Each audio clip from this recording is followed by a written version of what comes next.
Malam ni kita menggunakan kitab kita Mukhtasar Ibnu Abi Jamrah.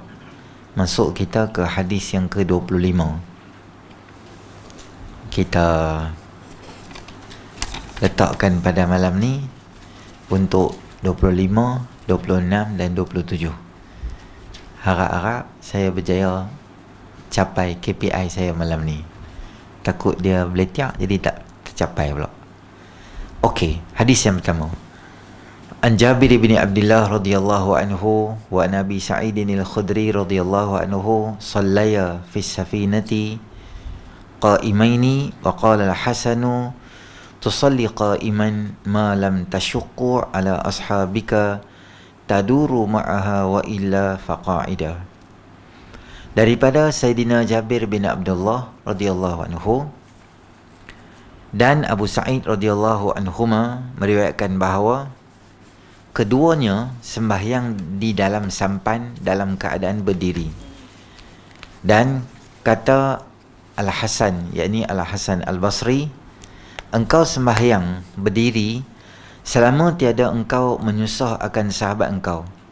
Engkau pusinglah berserta dengannya, kalau tidak maka sembahyanglah duduk. Baik. Daripada hadis ni ada beberapa benda yang kita nak ambil tahu hukum dia. Yang pertama adalah hukum kita ni sembahyang di atas kenderaan lah secara umumnya. Jadi sembahyang ni walau di mana kita ada, kita kena tunaikan sembahyang tu. Dalam keadaan kita senang ke, dalam keadaan susah ke, maka bila peraturan Islam tu dia macam tu undang-undang dia, maka undang-undang tu dia memberi sedikit kelonggaran pada kita.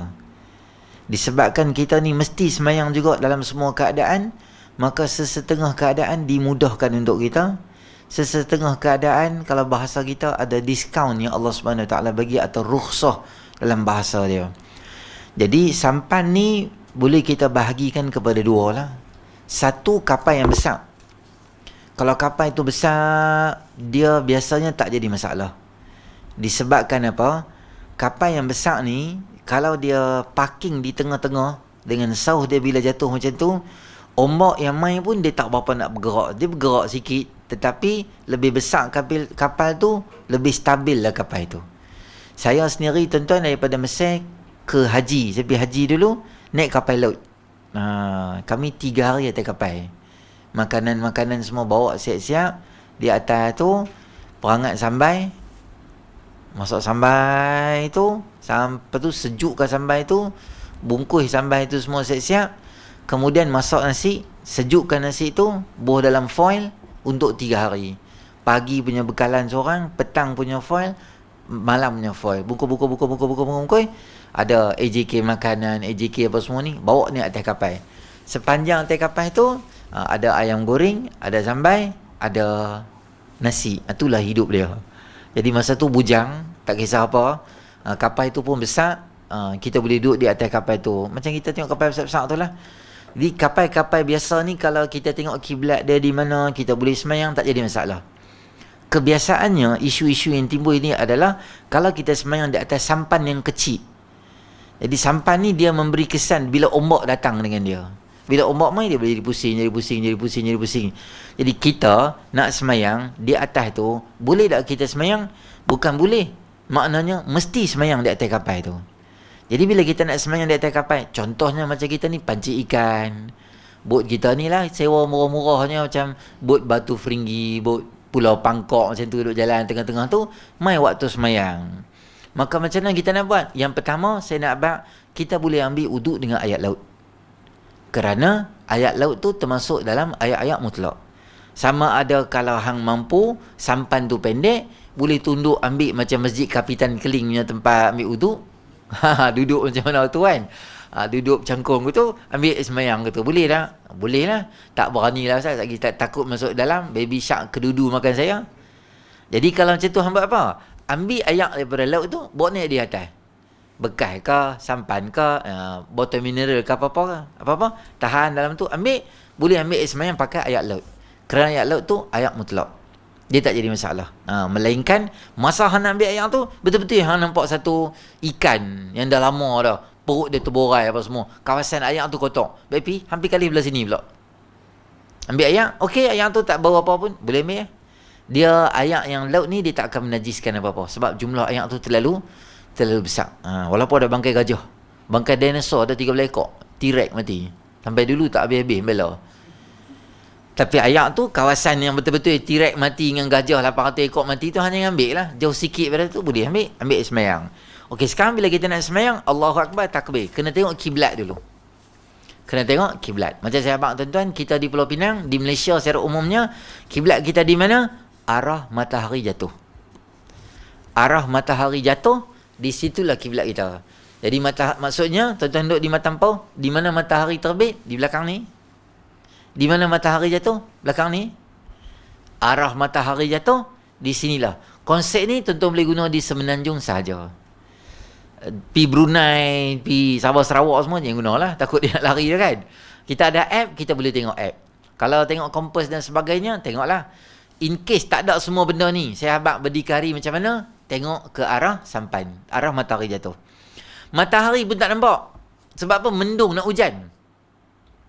Nombor 2, kena tanya kawan-kawan sebelah, geng pancing. Abang, kiblat belah mana? Dia tu pun kiblat, dia tengok ke atas, tengok bawah, tengok atas. Saya tahu, saya last kali semayang 3x3, saya pun tak tahu lah. Saya pun teruk lah ni yang tanya saya. Allah, dia ni tak erti pula. Tanya polis Marine lalu, kita pun babai kat Marine tak nampak. Nampak muka kita macam penyamun Somalia, dia pun tak ni, dia belah gitu ya. Dalam cara sini cari tak ada, maka main peringkat ketiga, kita boleh nama dia adalah ijtihad sendiri boleh. Agak-agak. Tadi masa aku main kat sini, jadi pergi sini. Allah Akbar, takbir semayang. Semayang kita sah walaupun kiblat kita salah, kerana beberapa step SOP kita dah ikut dah. SOP pertama apa dia? Kita tahu dengan jelas. Yang kedua, kita tanya orang.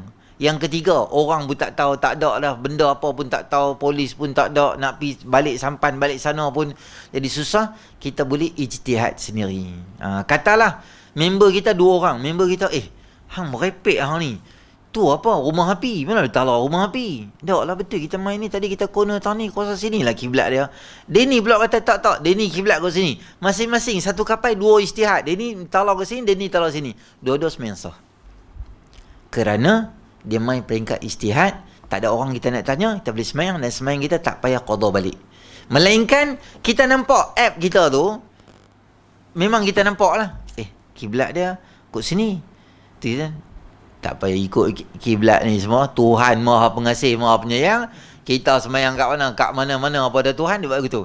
Baru semayang hambatai. Tu gila nama dia. Tak boleh. Ijtihad semayang di situ. Okey. Bila kita semayang fardu, saya bagi tahu dekat tuan-tuan beberapa benda yang kita kena jaga. Kalau semayang sunat, beberapa benda kita kena hati-hati. Kalau kita semayang sunat, masa kita ni semayang sunat semayang sunat masa kita tengah semayang fardu dengan semayang sunat 2 benda berbeza. Katalah tuan-tuan semayang fardu, kita ambil fardu dululah. Dada kita mesti ke arah kiblat sehingga kita habis semayang.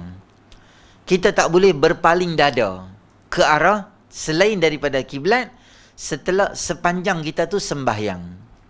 Okey, saya bagi tahu tuan-tuan. Takbir, Allahu Akbar. Katalah kiblat ke arah kamera kita ni. Allahu Akbar, semayang. Maka kapal tu dia goyang sikit. Biasalah kan. Lagi angin main kot ni, kapal kot ni. Macam ni. Sah nak semayang? Sah. Sampai mana alal aqalnya? Paling kurangnya, tuan-tuan tengok jam. Tuan-tuan ada jam biasa yang bulat dah. Okey, jam kita di sini kan. Kita ada nombor 12, nombor 1 dan nombor 11. Kiblat nombor 12. Katalah hang bergerak menuju ke arah nombor 1 dan menuju ke arah nombor 11. Semayang kita masih sah lagi.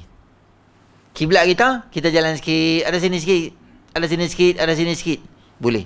Sebab apa Allah Ta'ala sebut, fawalli wajhaka syatral masjidil haram. Hadapkan wajah kamu ke arah Masjidil Haram. Kita duduk di jauh, maka ke arah tu dikira possible. Okey, boleh, tak ada masalah. Dan kita mesti sharp, betul-betul ain atau ketui ataupun bangunan Kaabah tu di mana masa kita ada kat Mekah. Kita nampak Kaabah tu. Kita tak boleh herok sikit daripada dada kita ke arah sikit, herok daripada luar sikit tak boleh dah. Mesti nampak sebab hang nampak Kaabah depan mata. Sekarang ni tempoh kita jauh, jarak kita jauh. Maka kita agak-agak tu maksudnya kiblat tu kalau kita jalan, sampailah di situ. Kata ulama, sedikit tu tak jadi masalah. Tetapi kalau kita herat sampai 2, kalau kita herat sampai 10, maka kita boleh gerakkan badan. Bukan boleh, kena gerakkan badan. Kita tengah semayang, kita gerak satu macam ni sikit. Kalau terlalu banyak lah, kita gerak sikit. Katalah tuan-tuan, angin terlalu kuat, kita pun jadi kapal jadi gitu. Viung, jadi macam pelik dah. Maka kita buat apa?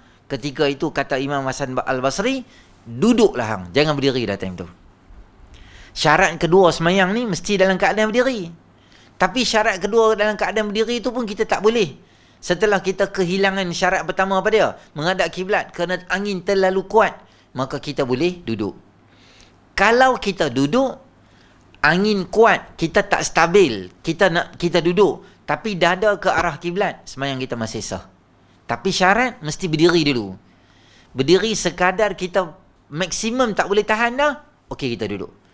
Kalau kita duduk, dada kita mengarah kiblat, maka kita tak payah ganti semayang tu. Tapi kita tengok kapal pun sampan pun dah jadi macam tu, dah merepek dah, kita pun duduk, angin terlalu kuat, maka kita boleh sembahyang hormat waktu. Nanti dah habis kita balik darat apa semua sampai, kita kena ulang balik semayang kita. Kerana satu syarat utama hilang, apa dia? Dada menghadap ke arah kiblat tu tak ada. Dan kita pun dah ubah adjust sikit-sikit. Tak boleh adjust kak. Memang kita kena duduk, maka kena ganti semayang kita. Ganti balik semayang kita tadi tu. Tapi kalaulah kita dalam angin-angin tu terus jadi apa? Tsunami tata kita meninggal dunia. Maka sembahyang tadi, walaupun ada 2 syarat utama kekurangan rukun semayang, diterima oleh Allah Subhanahu wa ta'ala. Kalau hidup, kena gantilah. Kalau meninggal, pakai semayang tu je dengan mudahnya. Semayang apa tu? Semayang fardu. Katalah tuan-tuan semayang sunat, menghadap dada, menghadap kiblat ni, betul, Allahu Akbar, kemudian angin mai, kita pun pusing. Daripada Pulau Pinang, angin mai sampai Pulau Bangkok. Contohnya, sampai situ dah. Sembahyang kita sah. Syarat dia, hanya ketika takbiratul ihram sahaja, dada kena menghadap kiblat. Lepas daripada dada menghadap kiblat, lepas tu sampan ubah pun tak jadi masalah. Benda ni kita bawa di mana? Walaupun atas kapal terbang. Tuan-tuan semayang, kalau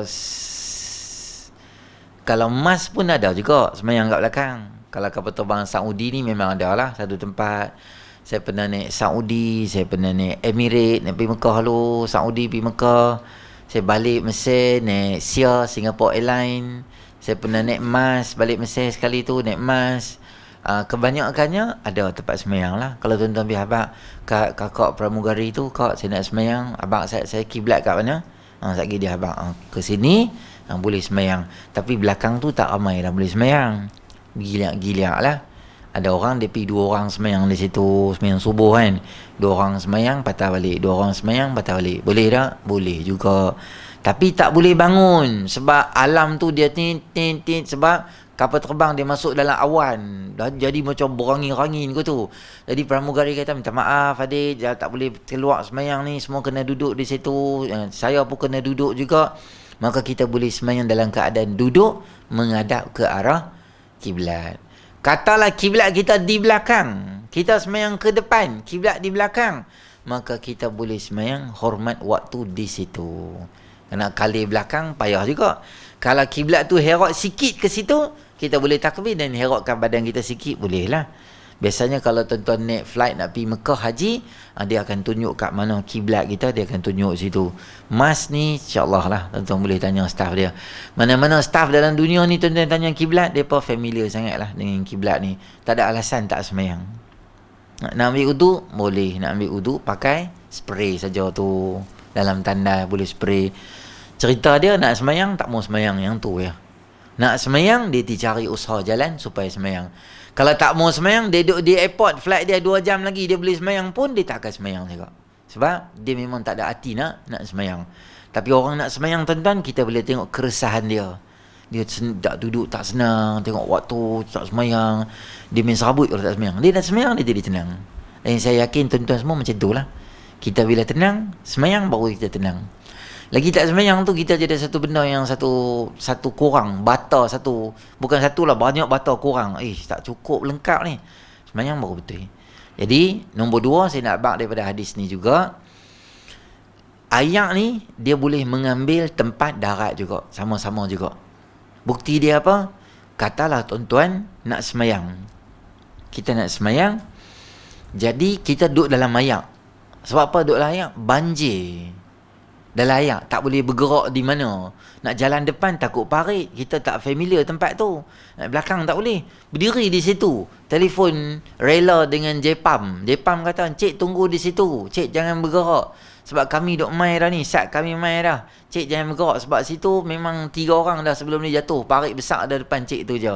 Lokasi saya sekian. Okey gitu. Tapi semayang nak habis dah. Apa kita buat? Semayang Allahu Akbar, takbir. Semayang di situ. Takbir, semayang di situ. Kata contohlah kita ada wuduk semua, kita nak semayang. Maka tuan-tuan nak semayang macam mana? Kita ni ayat sampai sini. Kita nak buat apa? Sujud masuk sampai ke dalam ayat ke tu. Lagi Jepam cari tak jumpa. Jumpa tengok duk berenang dah. Ingat ke bewak kita mati dah. Naya gitu. Jadi tuan-tuan boleh rukuk sampai sini.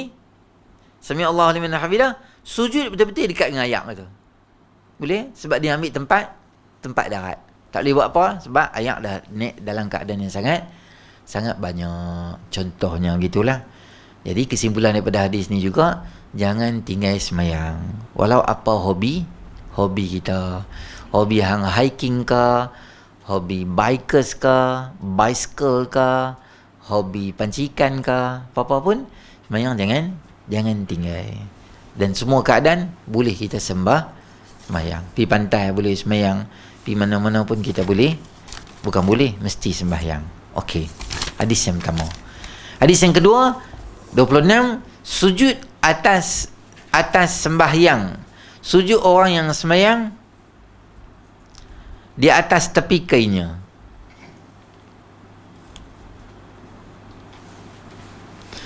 An Anas bin Malik radhiyallahu anhu qala kunna nusalli ma'an nabi sallallahu alaihi wasallam fayadha'u ahaduna tarafat thawbi min shiddatil harri fi makanis sujud. Daripada Sayyidina Anas bin Malik radhiyallahu anhu, katanya kami satu hari duduk semayang dengan Nabi SAW.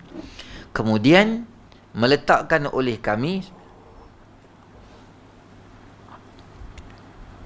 akan hujung kain kerana bersangatan panas pada tempat sujudnya.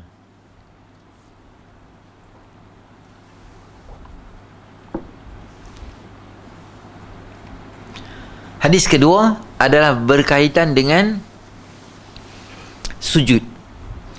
Bila kita nak sujud, kita ada 7 anggota yang kita kena sujud. Apa dia 7 anggota? Dahi 1, 2 tangan, 2 lutut, 2 perut, ibu jari kaki. Bukan kaki tau. Kaki tak boleh pacak macam ni macam semayang. Dia mesti tekan. Paling bagus 4 jari tekan, 5 jari itulah. Paling kurang sekali, paling diskaun memang sempena tahun baru punya diskaun ni, 1 jari mesti tekan. Kalau hang pacak saja macam tu, macam baru nak buat bangunan, semayang tu nama dia balik awal. Tak pakai semayang tu. Dia mesti tekan. Jadi 7 anggota lah. 1 dahi, 2 tangan, 2 lutut, 2 perut ibu jari. Bukan buta perut. Tu kalau tak semayang. Tu buta perut. Dalam 7 ni, ada satu sahaja lokasi mesti original punya kulit. Tangan, dahi ni dia mesti ori. Maknanya kulit ni dia mesti kena bawah. Makna apa? Tak boleh lapik dengan sesuatu. Katalah kita pakai face mask, kita nak semayang, kita angkat face mask ke atas, kita jadi macam bengong sikit. Orang bawah, orang buka bawah kan. Dia buka bawah tak apalah, dia buka atas, maka semayang kita tak sah. Sebab kita tak boleh sujud dengan sesuatu berlapik di dahi. Adapun tangan, lutut dan kaki, dia boleh, tak ada masalah kalau kita bertutup. Maknanya tak salah kalau seorang polis, bukan. Kita semayang kat surau pejabat, wuduk duha dah lagi. Nak semayang zuhur, kita masuk, buka kasut kat luar pejabat tu, kita masuk dalam surau pejabat, Allah Akbar, semayang pakai stokin. Ada orang kata, hey kami, hey sebab apa hang semayang pakai stokin? Tak boleh, anggota sujud tak boleh tutup. Kita pun buka stokin tu. Jawapan dia, kita tak boleh buka stokin, boleh pakai. Syarat stokin bersih lah. Kaki tak apa tutup.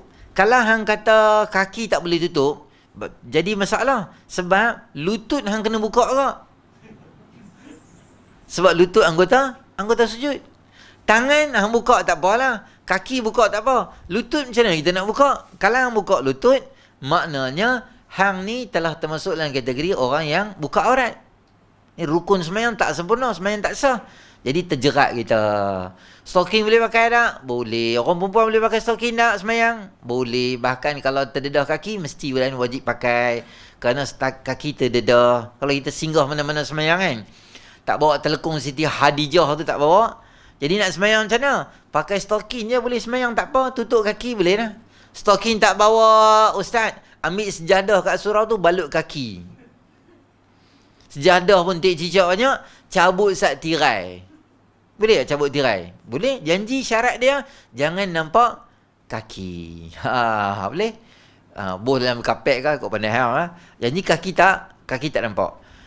Jadi dahi ni tuan-tuan, dia punya syarat dia adalah dia manja sikit, dia tak boleh tutup. Tak boleh tutup ni macam mana? Tak boleh tutup dengan banyak benda lah. Tak boleh tutup ni dengan benda yang bergerak sama dengan kita. Tak boleh tutup. Contoh benda bergerak ni apa dia? Rida. Tadi sujud tu, saya beritahu tuan-tuan kan, saya buat demo sikit lah kat bawah. Sesetengah orang, dia bangun pada sujud ni. Bab tadi tu saya tak habis, saya terlupa nak cakap ni. Sebelum kita main bab sujud ni, cerita pasal kiblat tadi tu. Saya depan sikit. Sesetengah orang, dia nak sujud. Masa dia nak sujud, dia lutut tak apa sihat. Jadi dia letak tangan dia situ. Kaki, dada dia okey lagi, consider. Jangan dia terlalu lebih sangat. Contohnya masa dia nak turun tu, dia sakit tak apa, tapi dia turun sampai sini lah. Dia buat begitu lah. Kiblat dia jadi macam nombor 2, nombor 3 lah. Dia tak jadi nombor 1 lah. Maka boleh bantai. Jangan terlalu. Sakit tak apa lah. Kita usah sekadar paling boleh lah. Kalau memang tak boleh, pinggang dia yang buat, dia kena terajang dengan alung. Jadi macam ni lah dia semayang. Tak apa lah. Tapi masa beratok makanan tak apa. Beratok di mainin boleh. Tapi nak semayang buat sakit pinggang lah apa semua, macam tu tak boleh lah.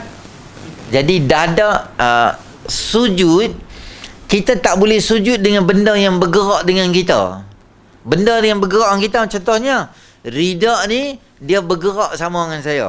Saya tak sini, Allah Akbar semayang. Masa sujud, saya tak boleh ambil yang ni, lapik di situ, sujud tak boleh. Dalam mazhab kita Imam Syafi'i, semayang kita boleh jadi batal.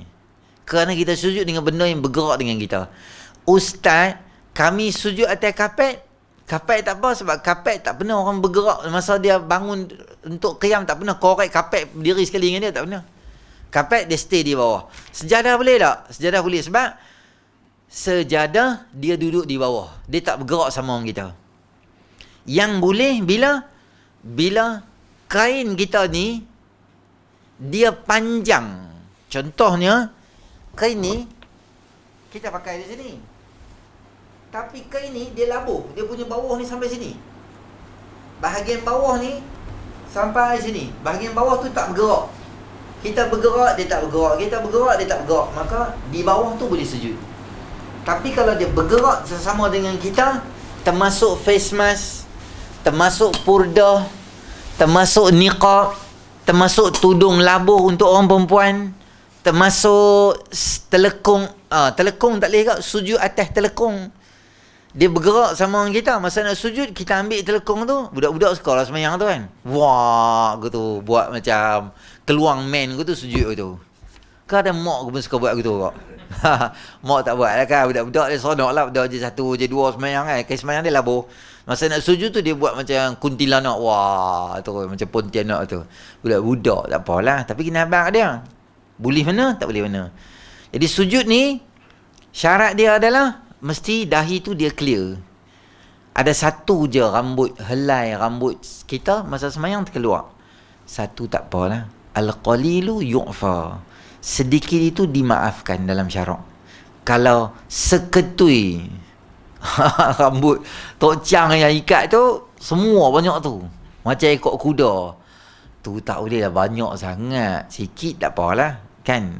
Jadi, sujud kita tu kena hati-hati supaya sujud kita tu dia boleh jadi sah.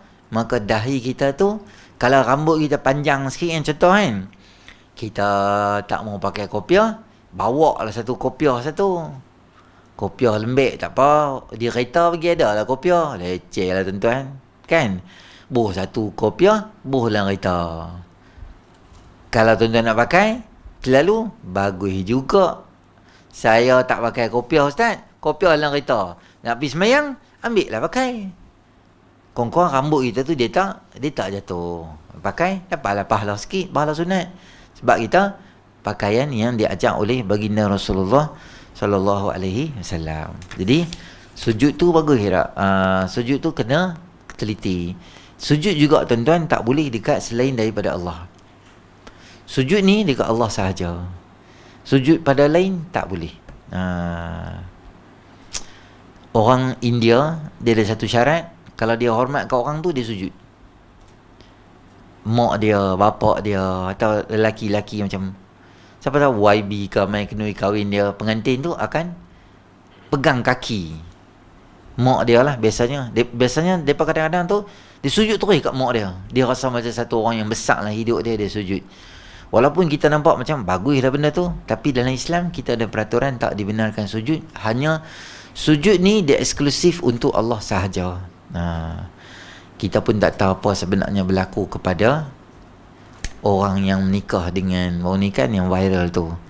Adalah gambar dia sujud, tunggu dia balik mai. Kita pun dapat gambar daripada sudut yang berbeza. Kita pun tak dapat clear picture lagi, tak tahu macam mana. Daripada belakang dia sujud tu sujud kat siapa. Kalau betul sujud dekat selain pada Allah, macam tu adalah Jabatan Agama akan bagi nasihat kat dia, bagi panduan. Tapi basic lah tuan-tuan. Tak boleh sujud selain pada Allah ni satu benda yang budak-budak pun tahu lah. Tadika pun senang kita tahu.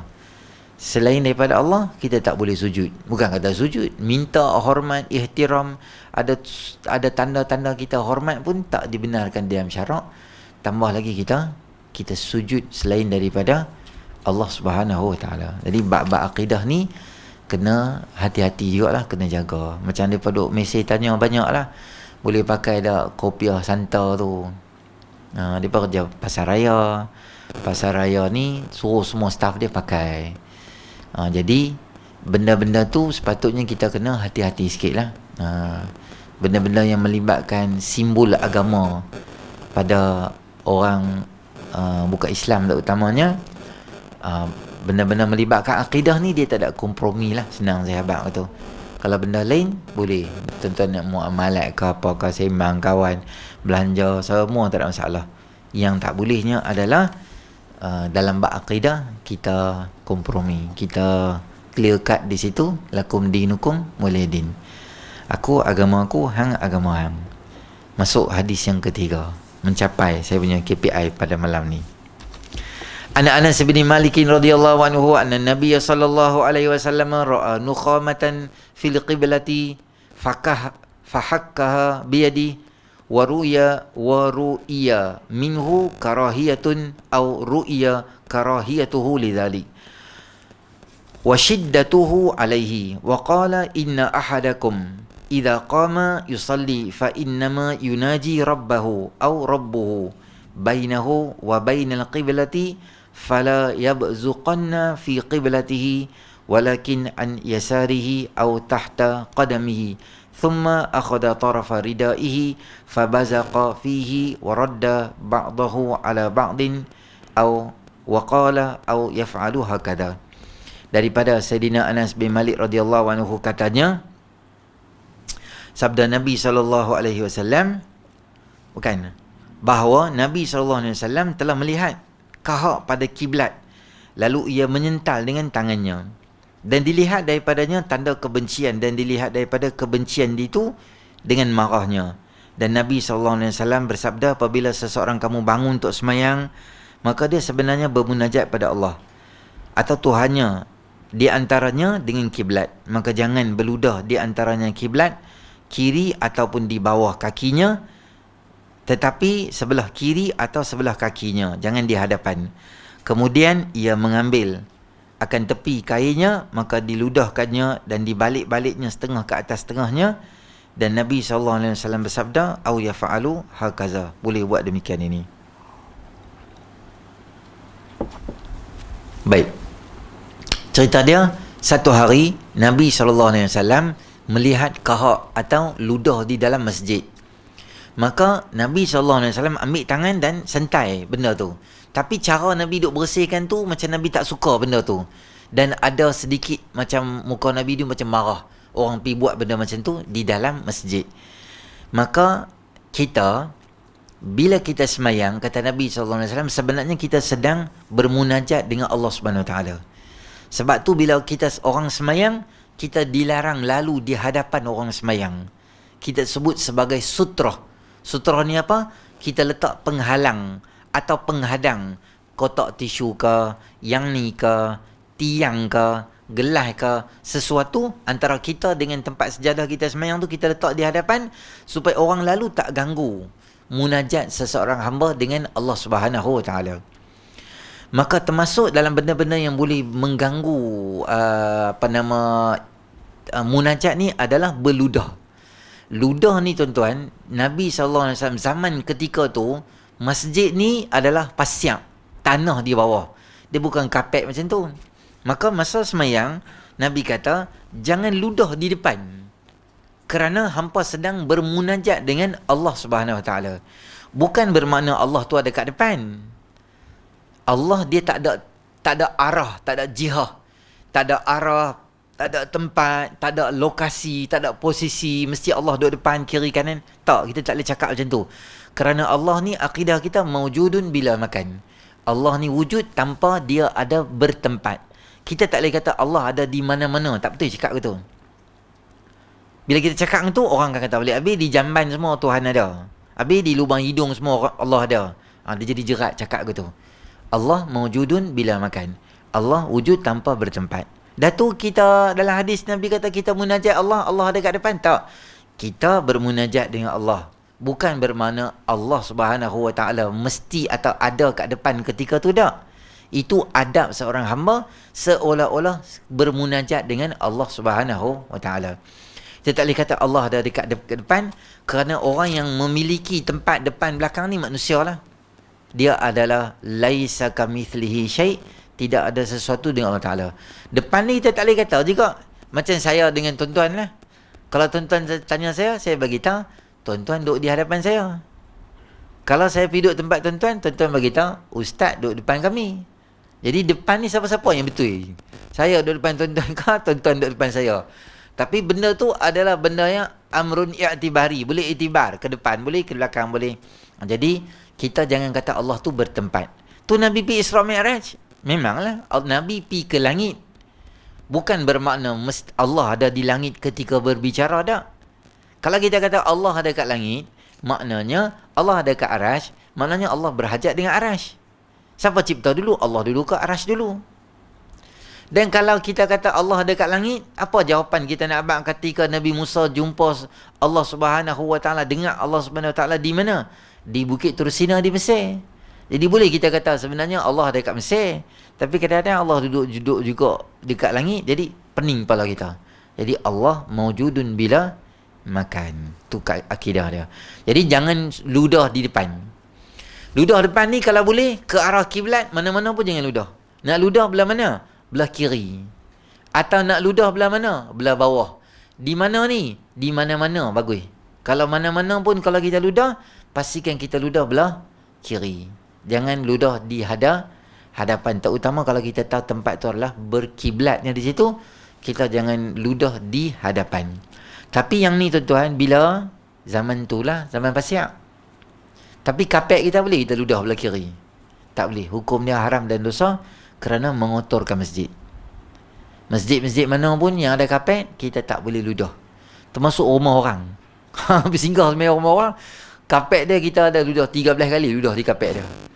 Orang lain nak sembahyang pula, ni apa ada Pizza Hut tahun ni pula ni. Rupanya dia tu cheese lebih dia minta gitu. Kita sembahyang melekit-lekit kaki. Tu nama dia apa tahu? Kau ajak nama dia. Hang pergi lingkup sejadah rumah aku. Rumah kita boleh ludah. Hang punya pasal rumah hang nak ludah kan, nak muntah hang punya pasal. Jadi sejadah orang, rumah orang jangan ludah. Katalah contoh, biasanya ludah ni sebab apa? Dia bukan hobi. Jarang orang tulis, kalau biar data tulis hobi ludah. Jarang gitu. Ludah ni biasa kadang-kadang kita ambil wuduk. Biasanya jadi bila kita lambat ambil semayang, orang duk mula semayang dah, kita pun masuk nak semayang. Masa kita masuk nak semayang, wuduk belen-belen duk ada lagi. Kita pun Allahu Akbar, Allahu Amin, masuk dalam mulut. Ayat tu belen dia masuk dalam tu. Kita pun alamak tertelan ke tu. Nak telan tak boleh. Sebab ayat-ayat tercampur dengan ayat biasa yang wuduk ni. Jadi masa semayang tak boleh makan, tak boleh minum. Jadi ayat tu nak simpan pun tak boleh ke. Sebab semayang isyak 4 rakaat lambat lagi baru takbir. Takkan nak simpan ke tu. Lagi rakaat 3 nak baca Fatihah macam mana. Semua keluar ayat-ayat gitu. Jadi huduh pula perangai gitu. Maka apa nak buat? Boleh kita hilangkan ludah kita tu. Kata ada kain macam ni, Nabi SAW kata apa kat bawah tu? Kemudian ia ambil tepi kain untuk diludahkan, dibalikkan kainnya. Ludahkan tu, kemudian dibalik. Maksudnya, tak kena lah sebab kita tu. Ataupun kita balikkan dia ke macam tu. Tapi, ayat liang ni dia tak najis. Kita boleh. Kahak contoh kan. Kahak najis tak? Tak najis Cuma tak boleh telan balik Kalau kita dah keluar kahak ketui tu, tak boleh telan. Telan batal puasa, batal semayang. Kalau semayang bulan puasa, double, dua-dua batal. Prosperity, 2 burger. Dua-dua semayang lingkup tu. Jadi, boleh ambil, katalah ayat liang kita campur dengan uduk kita campur tu, maka buat gitu. Jadi ayat liang kita yang campur sikit dengan ayat biasa tu, dia hilang dah. Boleh semayang. Atau tepi kain kita. Contoh tak bawa kain, ni ujung ni. Boleh? Buang situ. Tisu boleh? Ambil tisu. Kalau ada tisu mana pakai? Ambil tisu. Ludah tu. Lipat tisu tu. Boleh pakai balik. Pastikan poket sendirilah. Jangan bawa poket kawan. Bawa kahak semua. Relax bawa poket kawan tu. Dia ni tak. Dia ni bagi duit semayang raya kot. Semayang jenazah kot. Dia pun cantik. Masa lagi tengok meleleh kot poket semua keluar. Korang ajak dia buat yang liok kat aku. Fight pula dalam semayang tu. Jangan aku tu. Buat nanya kat orang tu. Jadi, bolehlah ayat liok kita tu. Kalau yang ni kita tuan nak guna kat mana? Masa semayang kat pantai boleh guna. Kita semayang dekat Batu Feringgi. Kat bawah, kat atas tu jual cendol dengan ayat nyok. Kan? Bawah tu kita mandi. Masuk semayang waktu. Kita kata kat anak kita, jom kita semayang. Amalkan praktik kita semayang di sini. So kita suruh anak kita azan, semayang Zuhur. Kita beritahu kawan-kawan duduk sebelah, hampa-hampa ni, abang-abang nak semayang, mama kita semayang sama-sama tang ni. Ada 2-3 orang ni kaki kuliah juga, kaki masjid ni soleh-soleh ni, depa ambil semayang kita. Kita tengah semayang Zuhur tu, ayat liak masuk dalam tu. Kita ambil ayat tawak ni lah. Kat tepi tu kan ada ayat kan, kita ambil semayang tu semayang. Jadi tercampur tu, apa kita buat?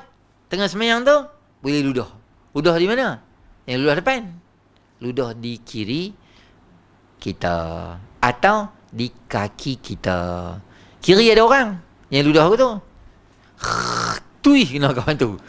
Dia kata, korang ajak lady semayang ludah orang. Ludah di kaki kita bawah tu. Cuit ludah orang tu. Boleh? Tak ada masalah. Sebab apa? Sebab kawasan tu kawasan kita kan. Kita tahulah.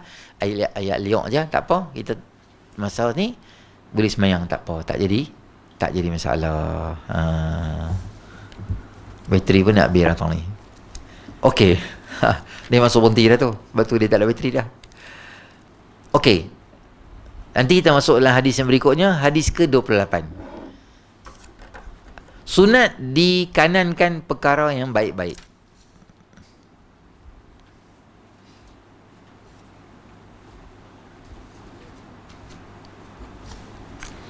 Okey, tuan-tuan ada soalan? 30. Ya. Ya. Ha.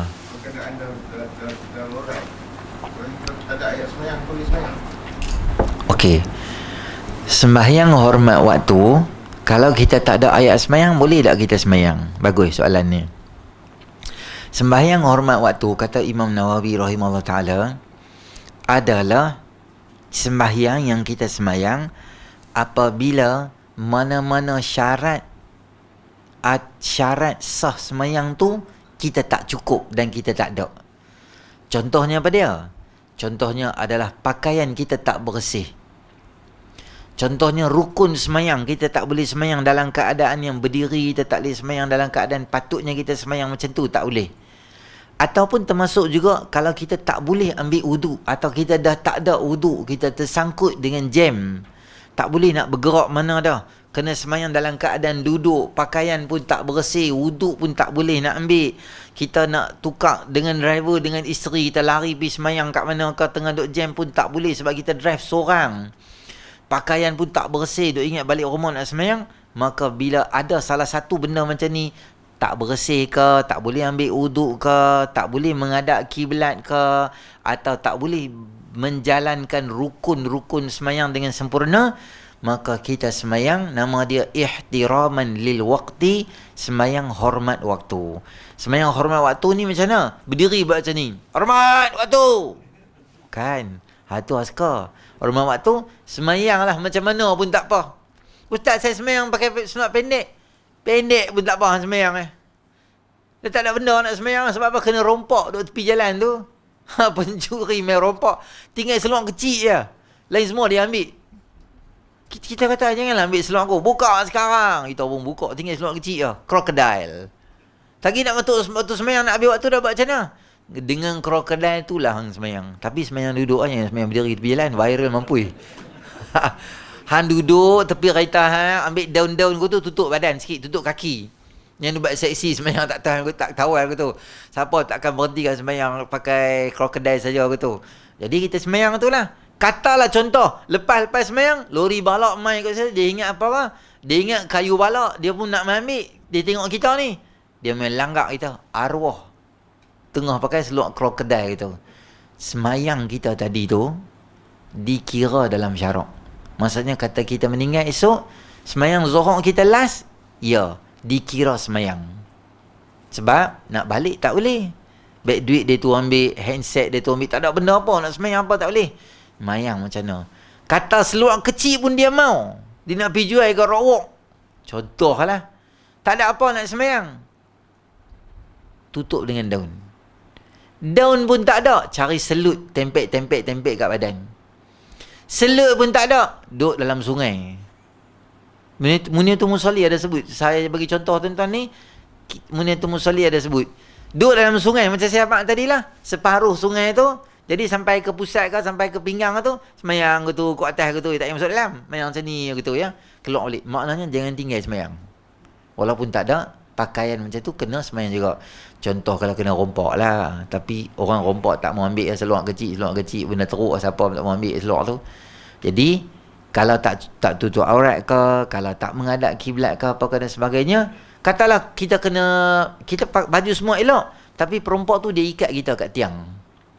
Kita tak boleh bergerak, tak boleh nak pergi ambil sembahyang, mulut pun tak boleh baca, dia sumbat. Tak boleh baca apa, dia sumbat. Walaupun hang tak boleh baca, walaupun hang tak boleh gerak, sujud kaki apa semua, macam tu kan. Hang rukuk macam ni, sujud bawah sikit pada tu. Kalau hang kena macam ni, rukuk macam ni, sujud bawah sikit. Maksudnya sujud dengan rukuk tu bagi beza sikit je kepala hang. Kepala tak boleh bergerak, pakai mata. Boleh lah. Cerita dia tuan-tuan, jangan tinggal sembahyang tu lah saya abang. Saya jumpa orang baru ni, dia kata saya tanya pergi sembahyang jemaat tak? Dia kata tak pergi. Awak leceh, kena pergi awal semua. Pergi lambat penuh. Saya kena, iyalah, dah kena pergi awal, bukan ada apa. Budak sekolah 3-5. Saya tak ada apa, pergi lah sembahyang, pergi awal, ke 12 pergi lah. Oh tak larat lah, malas nak pakai face mask lah apa semua. Pelik kalau pergi pasar raya, pergi pula face mask ikut juga. Bila main masjid surau, dia rasa rimah, dia tak pergi sembahyang Jumaat. Allah, duduk saya saja rumah Jumaat. Kata sembahyang fardu satu dah, sembahyang Jumaat. Dan dia rasa macam satu benda yang biasa, tak pergi sembahyang tu macam, buat macam mana sembahyang tak pergi lah. Mereka so pergi awal semua. Mereka pula salah. Allahu Akbar. Okay. Lain-lain soalan sebelum kita nak menutup majlis tirai? Ya.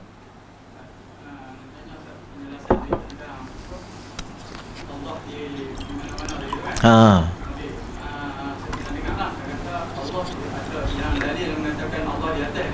Sebab Nabi Isra Mi'raj pun Nabi jumpa Allah kan. Berarti Nabi naik sampai kepada lapisan langit kan. Lepas tu Nabi jumpa Allah di atas pun dengan siapa saya ada dengar mengatakan dalil kuat Allah di atas. Ha. Baik, saya terang dah tadi tu. Yang naik tu adalah Nabi SAW. Bukan Allah yang naik atau Allah duduk di atas. Itu yang pertama. Yang kedua, kalau kita kata itu dalil yang kuat untuk menunjukkan bahawa Allah di atas, macam mana jawapan kita kalau saya kata Allah ada di Mesir ketika Nabi Musa AS jumpa Allah Subhanahu Wa Taala ketika berada di Mesir, di Bukit Tursina tu. Maknanya ada dua posisi lokasi Allah Ta'ala di langit boleh, di situ boleh. Dan Allah ni kita tak boleh letakkan dia mesti duduk di satu tempat. Kerana yang berhajat dengan tempat ni maknanya dia adalah memerlukan tempat, memerlukan ruang, memerlukan keadaan, semua benda ni dia balik kepada manusia. Manusia kita ni, kita ada tempat, ada satu tempat kita duduk, ada tempat kita berdiri. Bila kita duduk, maknanya seluruh kawasan kita duduk tu, kita makan kawasan tu. Maknanya kita tak boleh bahasakan Allah ni dia sama macam keadaan makhluk yang ada yang biasa tu lah. Tak ada tempatnya, depan belakang. Tak mesti kita tengok benda tu ada di hadapan. Contohlah saya beritahu mudah-mudah kita tengok TV orang main bola, MU lawan Arsenal.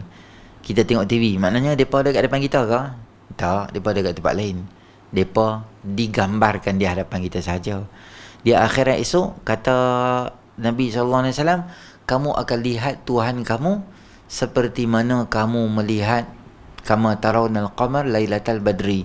Kamu tengok bulan pada bulan purnama. Nanti tengok bulan yang penuh, macam tu kamu tengok Allah. Maknanya bila kita tengok Allah di akhirat, adakah Allah Subhanahu Wa Taala tu duduk di hadapan kita untuk kita lihat Allah?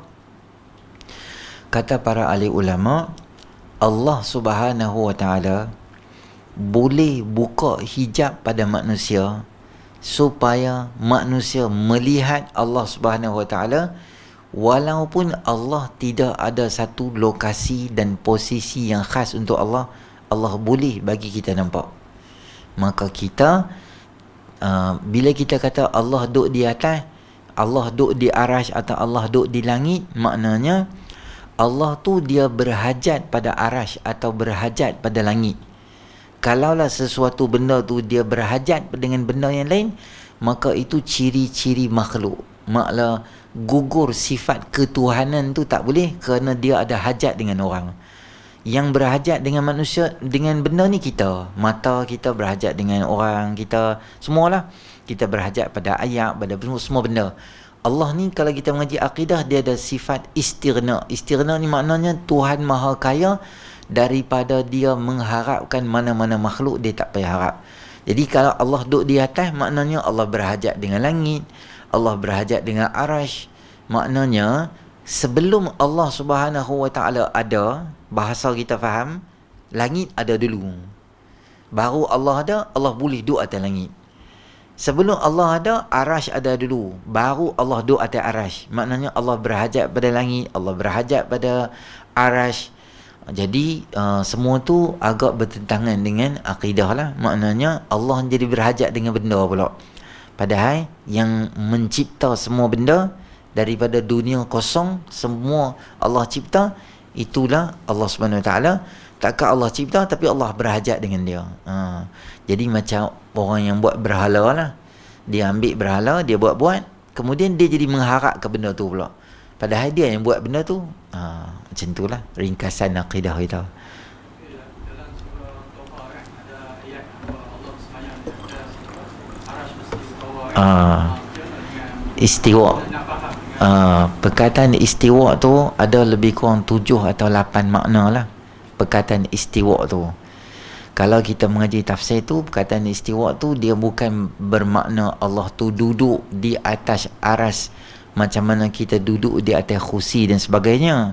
Sama macam kalau kita tengok ayat yang Allah Ta'ala sebut yadullahi fawqa aydihim, tangan Allah di atas tangan mereka.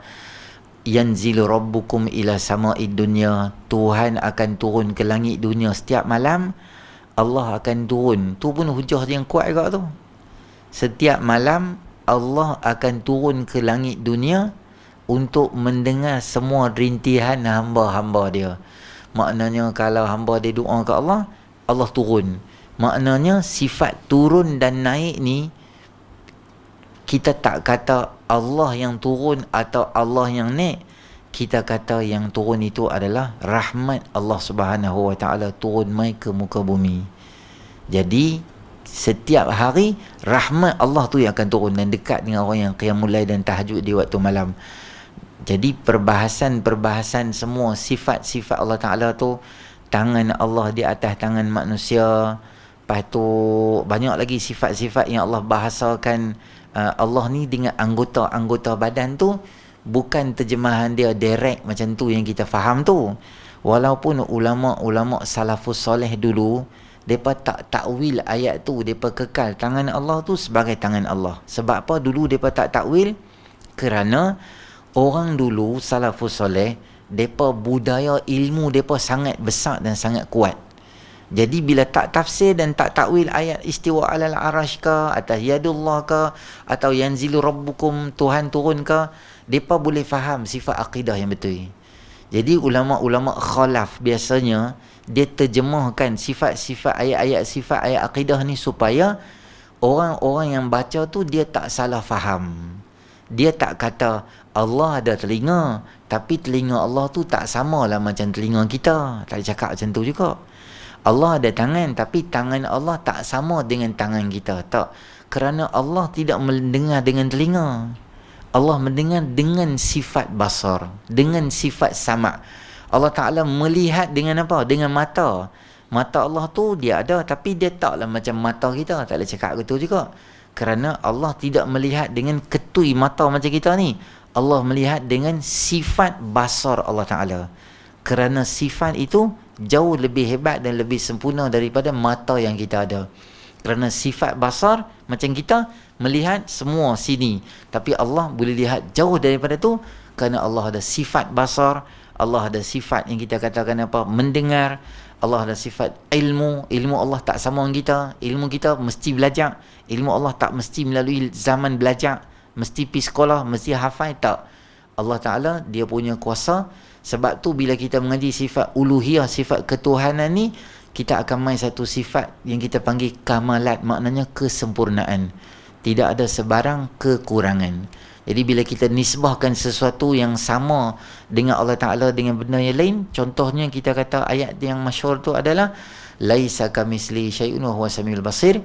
Tidak ada sesuatu yang bersamaan dengan Allah Subhanahu Wa Ta'ala. Maka kita kalau boleh dalam akidah kita, jangan ada persamaan dengan mana-mana makhluk ciptaan Allah Subhanahu Wa Ta'ala dan Allah Subhanahu Wa Ta'ala tu sendiri.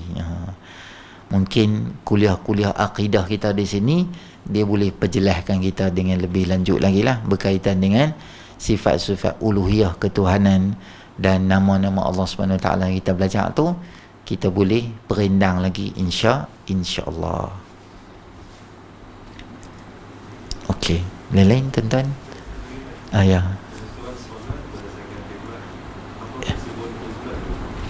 Macam mana? Penentuan solat berdasarkan kiblat. Simbolik kiblat tu. Kiblat tu dia arah. Itjah kita panggil dalam bahasa Arab. Dalam ayat tadi saya baca tu, fawalli wajhaka syatrul masjidil haram. Setiap kali kita nak semayang, maka hadapkan wajah kamu ke arah Allah Subhanahu Wa Taala. Hadapkan arah ke wajah Allah Subhanahu Wa Taala tu maknanya ke arah Masjidil Haram lah. Masjidil Haram maksudnya adalah ke arah Kaabah tu. Bukan ke Kaabah, ke arah Kaabah. Katalah contoh satu hari Kaabah tu hilang.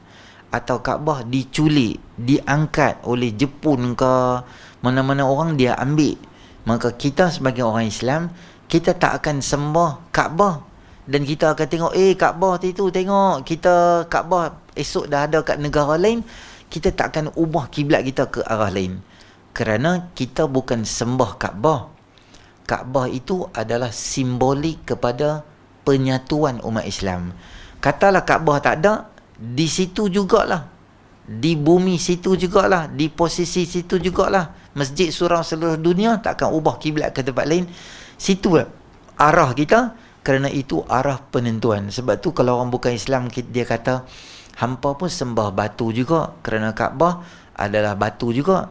Kita kata kita tak sembah Kaabah, kita sembah Allah, cuma diarahkan ke satu titik pertemuan di antara semua manusia supaya menghadap ke arah di situ. Kaabah ada ke, Kaabah tak ada ke, Kaabah runtuh ke, Kaabah hilang ke, itu semua soalan nombor 2. Kita semayang, di mana kita semayang di situ juga. Dan kita katakan Kaabatullah itu bukan disebabkan Allah ada di dalam tu, macam kita kata Baitullah tu. Maksud Baitullah ni maknanya apa? Kita panggil dalam bahasa Arab sebagai idhafat lit tashrif atau lit takrim. Itu adalah sandaran untuk kemuliaan. Kita letak Baitullah, rumah Allah, bukan Allah dalam tu, maknanya kita nak muliakan rumah tu, kita sandarkan pada Allah Ta'ala. Macam Nabi Soleh kata, hadhihi naqatullahi alaikum, ini adalah unta Allah Ta'ala hantar main kat hangpa, unta Allah. Sebab apa bahasakan unta tu dengan Allah? Allah ada unta macam kita? Bukan. Unta tu dinisbah pada Allah supaya nak beri kemuliaan. Malaikatullah, malaikat Allah Ta'ala. Sebab apa? Sebab nak bagi kemuliaan. Jadi rumah tu, rumah pertama didirikan oleh Nabi Allah Ibrahim AS untuk beribadat. Kita letak tashrif atau kemuliaan tu, kita letak Allah di belakang rumah tu, bermakna untuk memberi satu kemuliaan. Jadi kita semua hadapkan wajah kita atau ibadat kita ke arah satu tempat, itu nama dia adalah kiblat. Siapa ajak? Dia ajak oleh baginda Rasul sallallahu alaihi wasallam. Dulu asal kiblat kita di mana? Di Palestin. Kemudian Nabi tak berapa minat ke Palestin sebab geng-geng Yahudi, geng-geng Nasrani, mereka kata, kata Islam, kata agama baru, buat Nabi kemas syariat baru, tapi duk ikut kita juga, sembah ke Palestin juga. Nabi ingat bila bila arah ke Palestin, geng-geng Yahudi kata, Muhammad ni bukan macam orang lain lah, dia macam geng kita juga kot. Tak, sangkaan meleset, mereka ni pandang rendah pula. Maka Nabi masa semayang, Nabi selalu suka tengok atas. Masa awal-awal, tuan-tuan balik rumah, buka surah Al-Baqarah juzuk 2. Nabi semayang, Nabi suka tengok atas. Nabi semayang, Nabi suka tengok di atas. Kerana apa? Kerana Nabi duk tunggu Jibril turun supaya ubah kiblat. Aku dah macam bahasa kita, tak larat dengar lah, mereka ni duk kutuk kita kiblat Mekah lah, senang, kita lain pada orang. Allah Ta'ala turun mai ayat Quran supaya kita menghadap ke arah kiblat. Kerana Allah tahu apa yang terkandung dalam hati Nabi. Masa itulah ubah, masa tengah semayang tu ubah, pergi ke Masjidil Haram. Itulah asal, tu orang panggil peristiwa tahwilul qiblah. Peristiwa tahwil qiblah berlaku dalam bulan Rejab. Selain daripada bulan Sya'ban, Rejab, Sya'ban ada tahwil qiblah. Tapi jarang orang buat program ceramah tahwil qiblah, jarang. Ceramah Isra' Mi'raj ada. Tahun ni tuan-tuan boleh buat lah ceramah tahwil qiblah. Nanti orang ingat hampa ni Syiah buat ceramah, aku tak pernah dengar. Dia kira tak dengar semua Syiah. Ada peristiwa tu. Jadi orang tak tahu sangat lah peristiwa perubahan arah kiblat. Okey, apa kita boleh tanya lagi insya-Allah. A'udzubillahi minasyaitonirrajim. Bismillahirrahmanirrahim. Alhamdulillahirabbil alamin. Wassalatu wassalamu ala asyrafil anbiya'i wal mursalin wa ala alihi ajma'in. Allahumma anfa'na bima 'allamtana wa 'allimna ma yanfa'una wa zidna 'ilma. Rabbana atina fid dunya hasanah fil akhirati hasanah wa qina adzabannar. Sallallahu ala sayidina Muhammadin nabiyil ummi wa ala alihi ajma'in. Walhamdulillahirabbil alamin.